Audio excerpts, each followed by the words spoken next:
This is The Bottom Line, a show designed to help Australian businesses succeed. On the show, you'll hear from leading Australian business owners as they share the lessons they've learned building their companies. You'll learn from their successes as well as some of the challenges they faced along the way. We also talk to experts from a range of fields who share specialised techniques you can use to improve your business. I'm your host, Savan Tuna, and I'm a director at Alexander Spencer, and I'm really passionate about helping Australian businesses succeed. Behind every great brand is a story that rarely gets told. The early hustle, the near misses, and the bold decisions. Today on The Bottom Line, we're joined by Fameez Haroon, co-founder of OTAA, a Melbourne-born menswear label known for its handcrafted accessories, distinctive humour, and bold personality. Fameez shares the story behind OTAA's early hustle and how creative risk-taking carved their niche in a crowded e-commerce space. We explore the lessons he's learned, the make-or-break moments that shaped OTAA's path, and what it takes to build long-term brand loyalty. Let's dive in. Welcome and thank you for joining me on The Bottom Line. Thanks for having me. Take us to your journey of entrepreneurship, but even before then, to get a bit of a feel for who you are before the launch of OTAA. I'd love to get to know you a little bit more, Fameez. So my parents migrated from Fiji Islands to Melbourne, Australia. And basically when they migrated here, they had opened up a milk bar, a video shop. My dad was probably what you classify as a serial entrepreneur. So growing up, we used to see him just start a lot of businesses all the time. And so it was kind of ingrained in us from quite early on that would probably be the path. And so, yeah, in terms of myself, growing up in Melbourne, always seeing my dad in the businesses, always remember him just in the milk bar, and we would sell groceries and everything else in between. So fast forward to where we are now, where everything's kind of digitized, everything is e-commerce online. It's the furthest thing away from that part. Yeah, in terms of myself, my background, went to public school, didn't come from money, and we were always trying to scrap together what we could just to get things going. And basically, it was almost a thing that we, without thinking about it, always thought we would probably start a business, but we went down a conventional path. I used to work I got a degree in logistics, supply chain management. I always gravitated towards the marketing subjects as well. And then after I finished that, whilst I was working 13, 14-hour shifts there, we also did law school. So I was got into law, in there for a semester, and then this is going back 14 years ago. It was a bit of a fork in the road and decisions in life, whether I wanted to continue with law, which is quite incredibly difficult to get into, or start the business and go down that route. So it was option A or option B. So that was quite actually difficult. In hindsight, it was obvious to myself, knowing that the path that my father went down would kind of come full circle. But yeah, notoriously became a law school dropout. Always have that on the tin. And I thought, instead of wearing a shirt and tie to work every single day, I'm going to see how I can sell it to these guys. And that's kind of a roundabout way of a little bit of the background, I guess. So you kept saying we in that scenario because there's an interesting story. So you started OTAA 14 years ago. You and your brother together started OTAA. So take us through the journey. 14 years ago, you're not wearing a suit and tie today, but you're selling suit and ties. Well, not suits, but definitely ties shirts and shirts. And ties, yeah. Take us through how that came about. So yeah, going back 14 years ago, my brother / co-founder, Shaheen, again, we didn't come from money. We came from a very incredibly difficult time. It was an easy thing, but it was actually a story of quite a lot of pain. We started out of necessity. So what ended up happening was we got invited to a wedding. And so because we didn't come from money, to buy a suit, could cost anywhere between $500 or $1,000. But we had worked out that it's actually cheaper if you just buy a new necktie, it looks like a new outfit, a little bit of a life hack. So we walked into the shopping center and there was a department store clerk, and you walk into his retail store and the ties then, they would put them on a table. They didn't really care. It was a kind of scraggly looking tie, and they would cost $150 or the $50 one. So it would just be incredibly expensive or incredibly bad quality. And the choices were extremely limited. And so we were always into movies as well. So growing up, we used to love Indiana Jones, and this will come full circle. So like we used to watch Harrison Ford, and he'd always wear like a cool necktie, obviously James Bond and any of that kind of stuff. So we were always looking for those things, but it was very hard to get those kind of ties. So we said, okay, we'll go for the wider, fat-looking tie, and the ties would be placed next to a bin. And so the department store clerk would have like a level of pretentiousness. So the fashion industry is notoriously quite pretentious as well. And so the guy came over like kind of shoulder slumped and he's judging our choice. You want that tie? Well, there's only two choices. Anyways, we walked out of that expensive tie and we thought to ourselves, surely that this isn't the experience that is there for this price. Surely we can kind of do better. And so we looked at each other like, can we do better? And that's where OTAA was born. It was born out of like, okay, can we be an answer to better quality, like a lower price, and actually have a great customer experience with it. And so to come full circle, you fast forward about 14 years ago, we actually had the costume department of Indiana Jones purchase our necktie. No way. So it's really cool. We can't confirm because the way costume departments work is like they generally buy, but they bought 6 of our wool neckties for the latest Indiana Jones film. So it kind of came full circle, which is kind of insane. 14 years. So cool. Yeah. So that's kind of cool. And we've had a lot of studios purchase off us, whether it's Netflix, Warner Brothers. It's gone around, man. It's been kind of crazy. So from where it started, I think people really recognize the quality, the reviews, and everything else with it. So kind of crazy. What does it stand for? I was always wondering when I did the research, not that I went too deep. OTAA, it's in capital, so I feel like there's something behind it. Yeah. So it stands for Online Ties Apparel Australia. But to be honest, like when we started, the name we kind of changed it around because it started like Online Ties and Accessories, and then we kind of moved it to Online Ties Apparel Australia.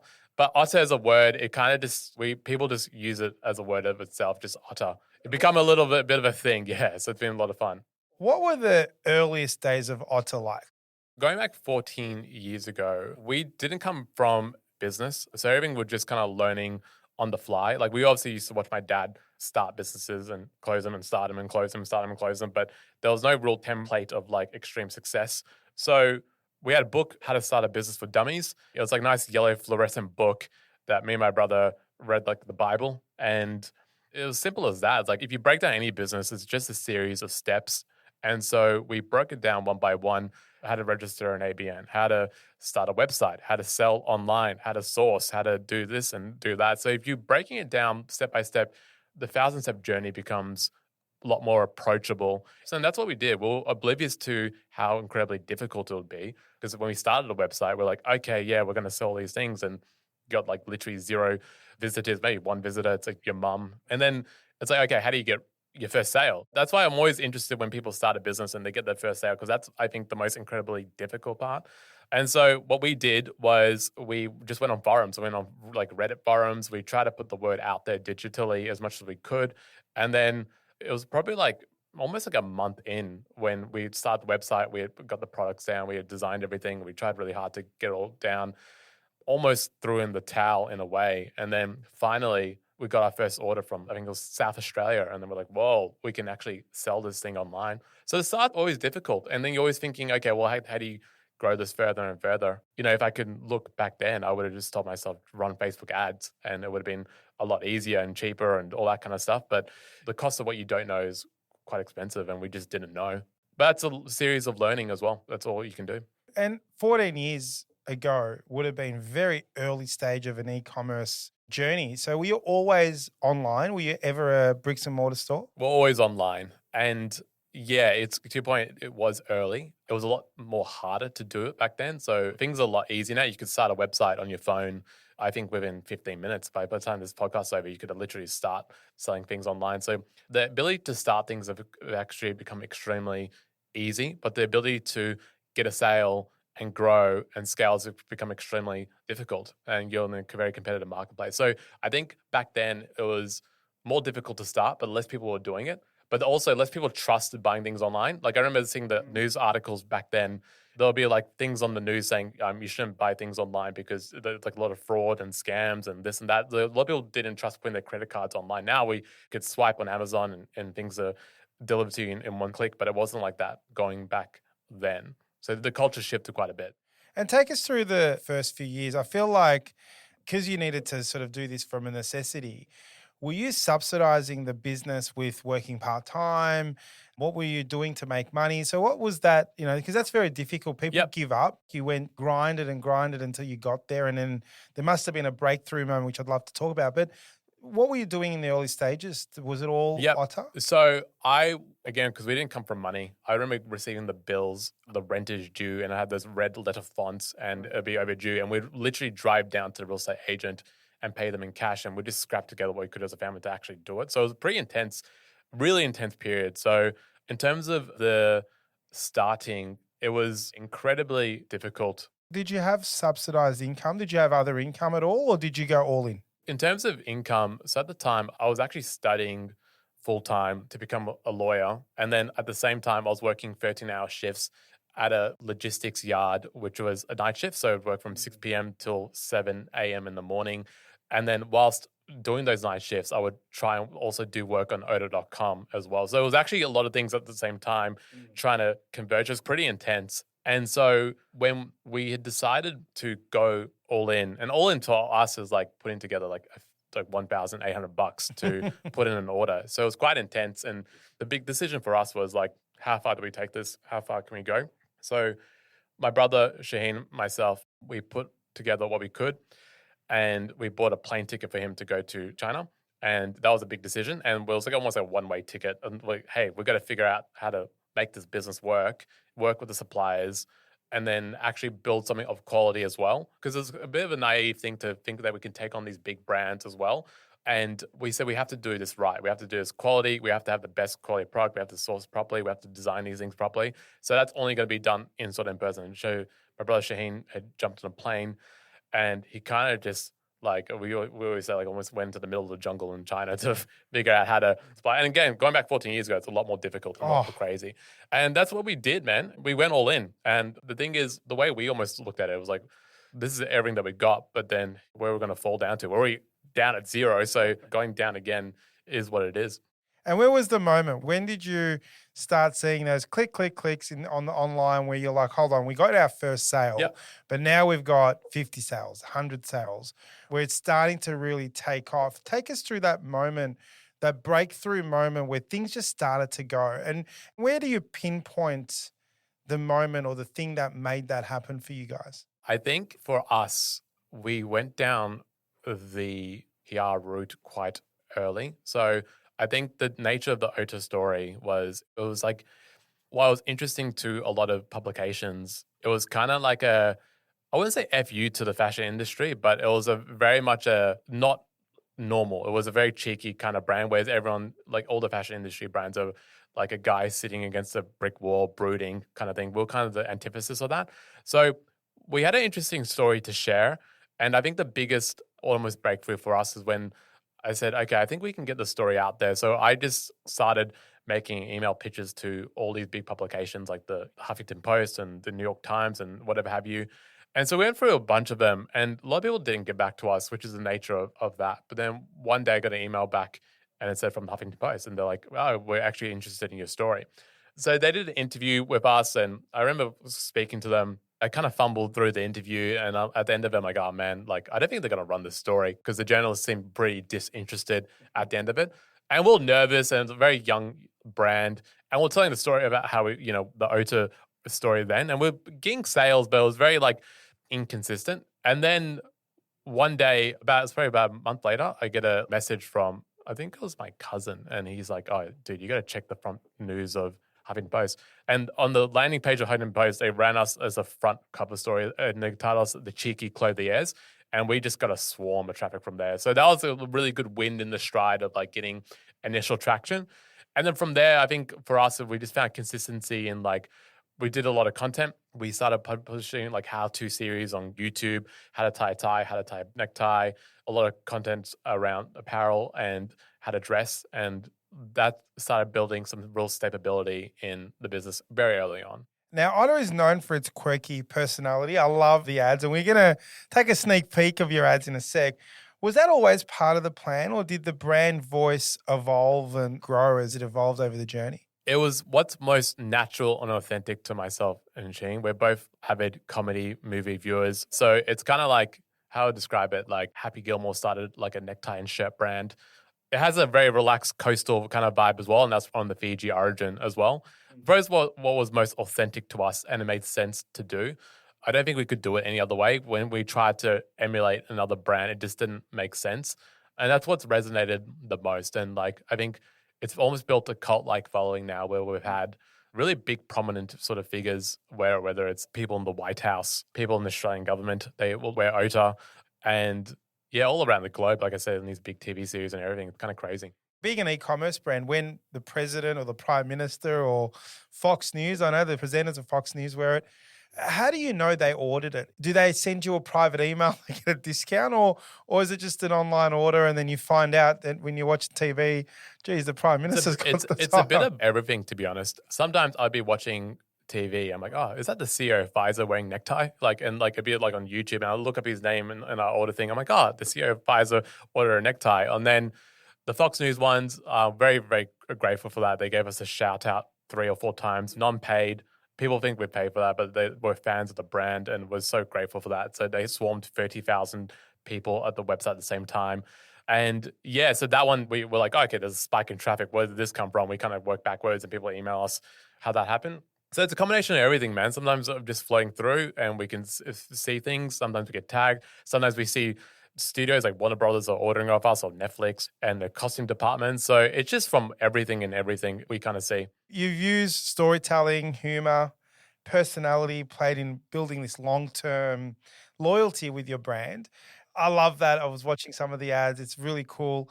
How has that sort of resonated to the client base? You've got some really serious people like politicians buying a tie. But then when you look at your ads, it's quite fun and so on. It's like it hasn't deterred serious people to buy. It's actually made people come down to earth. Has that been a bit of a success story, in fact? Yeah, I think guys are generally pretty simple. We all like to laugh. I think whether you're a big politician, big movie star, I think everyone likes comedy, and humor is universal. And I think that's what's resonated. And it's, if you think about all the other fashion brands that are quite serious, it's a stark contrast to that that's worked really, really well. So yeah, you think it would deter some for sure. And maybe it does. I know our marketing can be a little bit on the edge. And the way I describe it is like, we're not catering to every single person, but we're catering to the people who do love it. And it could be like, we might be alienating 5% or 10%. We definitely get some angry emails, which is kind of crazy. But at the same time, the people on the flip side, because we're trying to carve out a unique path, the 90%, they really, really do love the brand and OTA and what we kind of stand for as well. Now, I just want to take it to where the business is today. You and your brother would have been the product designers, the fashion designers, the marketers, probably even the models at some point. But I'm assuming now, 14 years on, the business has evolved. Take us through how you went from being everything to the business and slowly building a team to what it is today. And what does your role look like? And what advice do you have to business owners going from doing everything to then becoming successful and learning to be something else? And what was that journey for you? Interesting. So we founded the business and the brand and started from $0, zero revenue, to over 400,000 customers sort of globally, entirely bootstrapped, no investment. And so by definition, you have to focus on other metrics to keep the oxygen in the tank. So it's really focusing on first purchase profitability, focusing on not revenue for vanity's sake, focusing on just keeping the business alive. Because by definition, if you don't have profit and you're not getting any investors, when you want control of the business, that's the path that we went down. And so at the start, to your point, like we did everything, the marketing, the distribution, the sending, and everything else in between.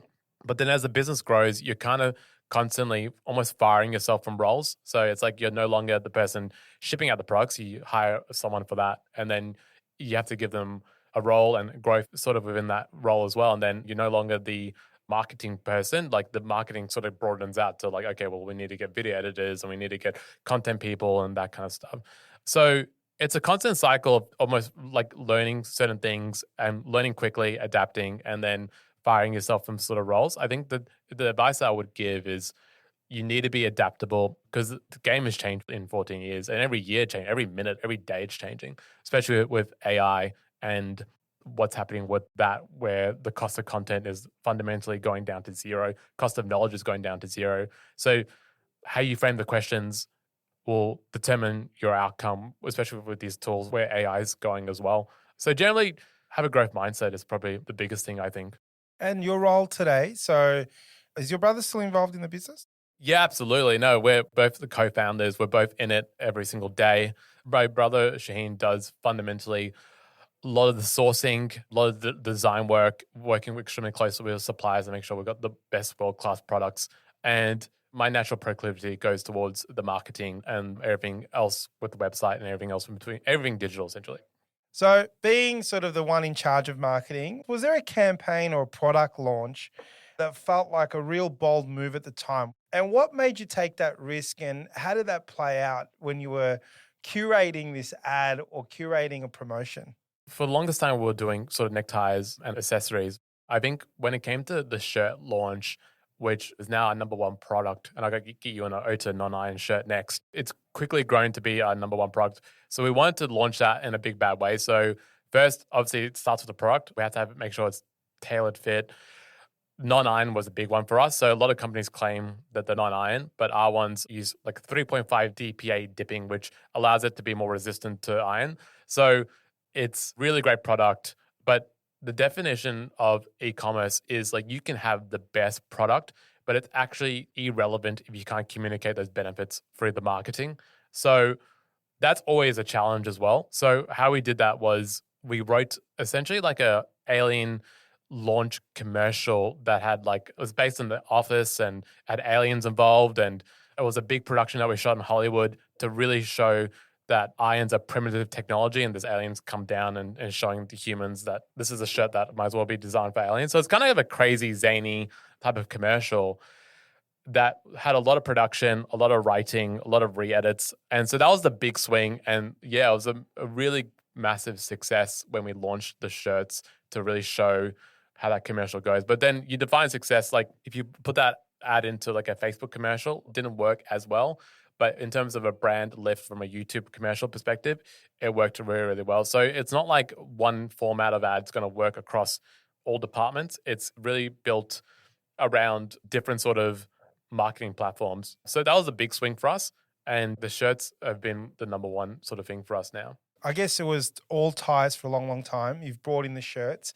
I guess playing in a niche market always has its benefits. You do that in marketing inch wide, mile deep with ties. You brought in the shirts, it's going really well. Are you getting tempted now to expand? What does that look like now in the next phase of it? Yeah, I think the fundamental goal for OTAA is to solve for formal wear and become the biggest online DTC men's formal wear brand. So the natural path for that, the origin story was the neckties. And then the next natural evolution was going to be the shirts. And then I think after that could potentially be suits. We're so focused on growing the shirt market for us and really giving people the best products and learning from our customers as well, like if they want different fits. Because ties are one thing, it's a one size fits all type of thing. Shirts online it's a different thing as well. Like how do you communicate, like this is going to fit? So how do we use AI to let people figure out their sizes online and this kind of stuff? So I think where OTAA is really interesting as well, because you ask what OTAA stands for. We're always thinking, should we change the T to technology? Because we're in a very traditional market, which is neckties and shirts, but we're using a lot of non-traditional techniques, whether it's AI, whether it's the online marketing sort of humorous angles to get customers throughout the door. So that's kind of the natural arc, but we're in it for a long time. Fameez, I want to show you an ad. Obviously an OTAA ad that we're talking about and your creativity around it. And I want you to talk through sort of what you were thinking at the time, what was the story behind it. So I'd love to get your comments. So let's have a look. My God, look at all this treasure. We're only here for one thing. What's that? An OTAA tie. Hand-stitched. Thought to only exist in ancient myth. Even the material it's made from is entirely sustainable. I'd do anything to get my hands on one of these. It's the stuff of legend.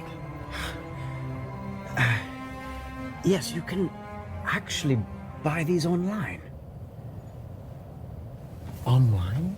Yes, they have thousands of remarkable designs and they ship it to you all across the world from OTAA.com. Really? Yes, in fact, I'm wearing one right now.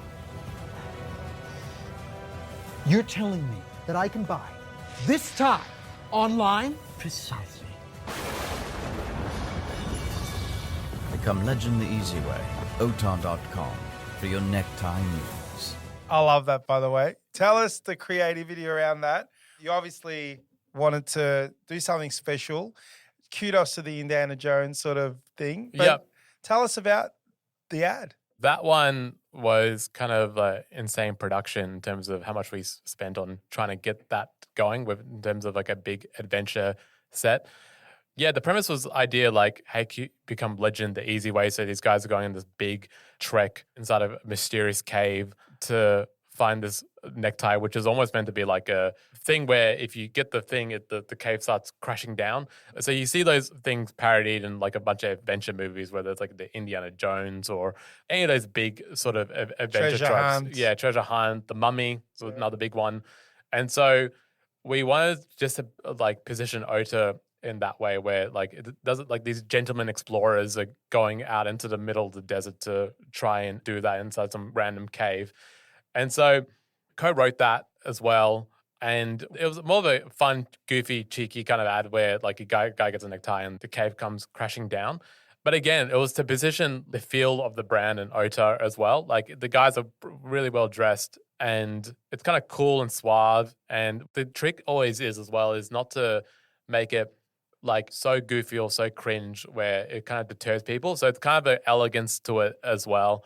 So it's always a fine line between it as well. But I remember I was actually there on the day of the set and like they had a full thing where he's got the fire in the opening. That's a real fire.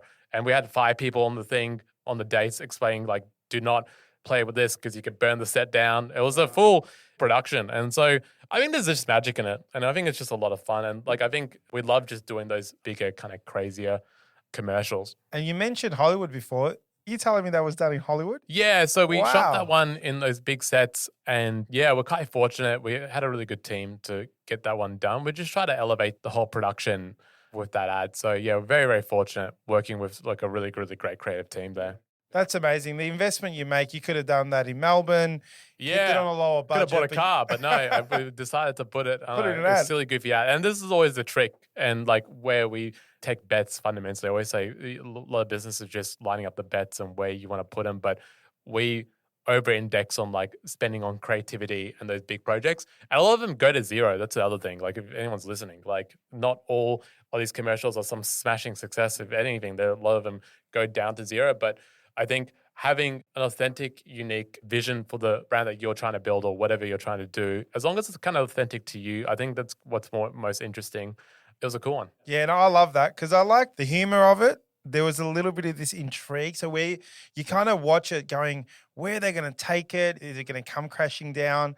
And then I like the idea of creating the scarcity around the tie and the humor around, can you buy it online? What do you mean we're in this cave, but we can buy it online?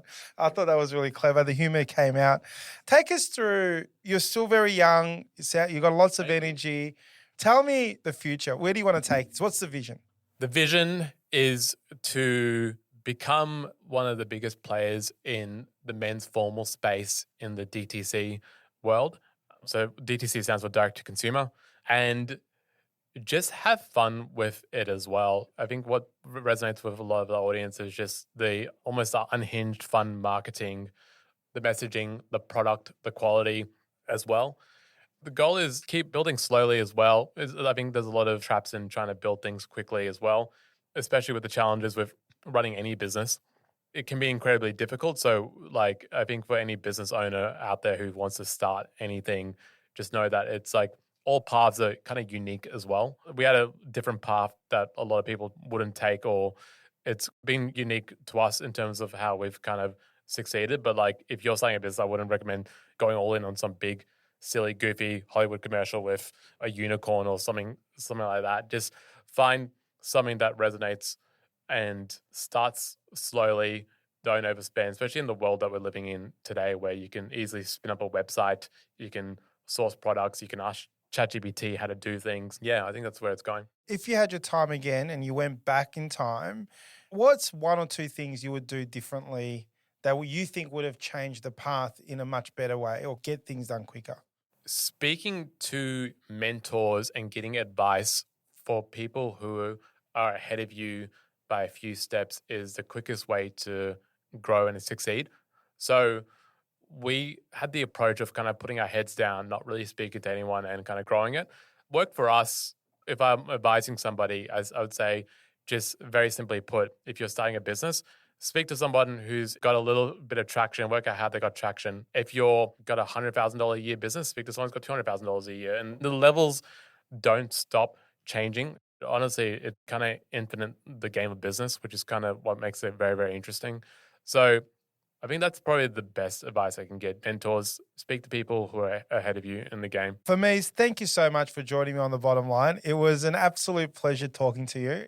I haven't purchased an OTAA tie. And shirt. Or a shirt. I got to get a shirt. We're more of a shirt. I have to say, before I close, I got to ask you this question because I was going to ask you. I have to say it was really brave of you 14 years ago and your brother to find that niche in the market and saying, well, hold on, this is broken. We think we can do it better. But I reckon it was about 14 years ago when everyone was wearing a tie to work. And it was around that time when people stopped wearing ties and they start, maybe even earlier, they were the ties to work.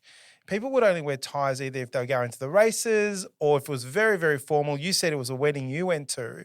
And I feel like the department stores, you'd go in there, there'd be thousands of ties. Now, it'd be very hard to find a tie in a department store.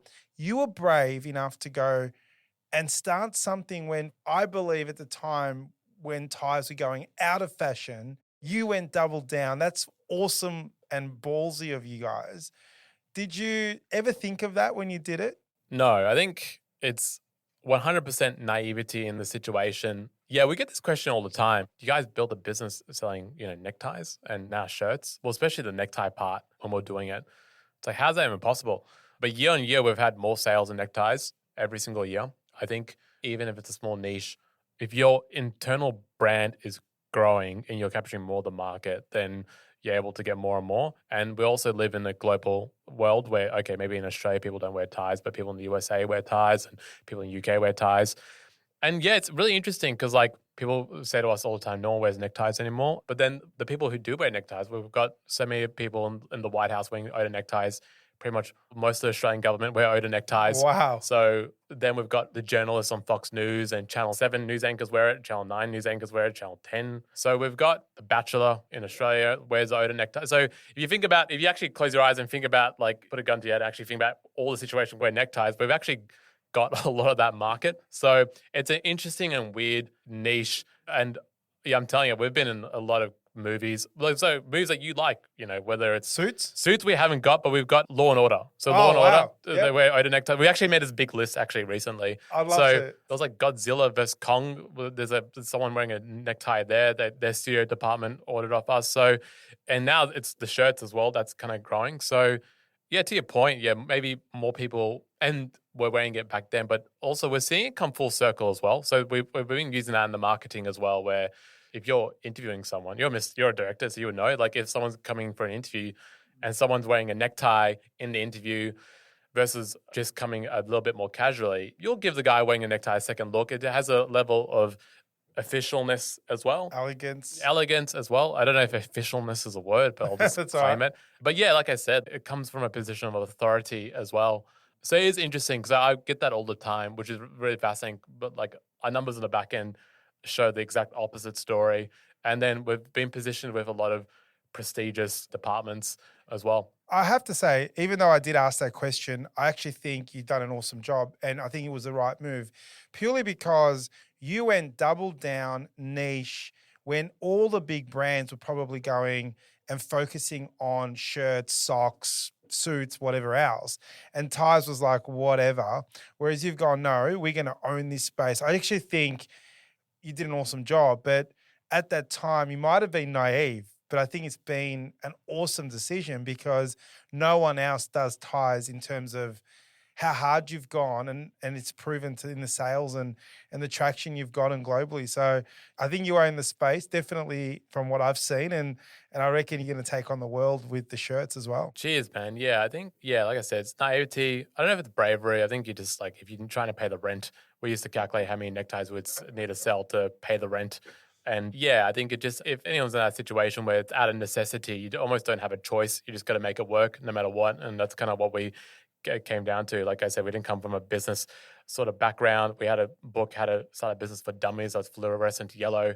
I don't consider ourselves as some extremely crazy, intelligent Bezos type figure. Like, we just have a problem in front of us and we're like, okay, how do we solve this problem? Whether it's how to start an ABN, all that kind of stuff. And 14 years later, the nature of the problems are different. How do you hire a 10x marketer to grow the business, and how do you increase revenue by 20%? You kind of live in spreadsheets, but those changes, it starts as one thing, and then the definition of the changes move on as time progresses. And I think that's a good thing. That's growth. That's why the growth mindset, I think, is critical. Fameez, it was an awesome discussion. I'm so excited by the brand. I haven't bought, but I'm going to say I'm going to be a loyal customer for life. I will not wear another shirt. 100%, please, yeah. I Shirts love and it. ties. Just got to wear OTAA going forward, man. We need to bring the ties back in the office. Trying to get all accountants wearing OTAA now. We've got one gentleman in the office that loves his ties, so Yep. he's going to be a loyal customer, that's for sure. But I just want to say thank you so much for your time. You're an inspiration to a lot of entrepreneurs. You've come from very little to building a brand. Your resilience is amazing, and you're an inspiration to all SMEs that want to go out there and give it a crack. So thank you for joining Give me it a today. crack. Easy, man. Thanks for having me.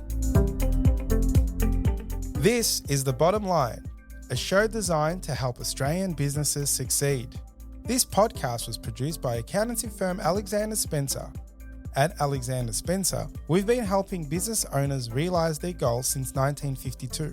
And we play a pivotal role in developing, implementing, and supervising the business goals and strategies of our clients. To find out how we can help your business succeed, head to our website, alexanderspencer.com.au. To make sure you don't miss an episode of The Bottom Line, be sure to subscribe to or follow the show in your podcast app. And while you're there, leave us a 5-star review. It really helps others find the show. I'm Savan Tuna, and we'll be back next episode with more tips to help you transform your business. And that's The Bottom Line.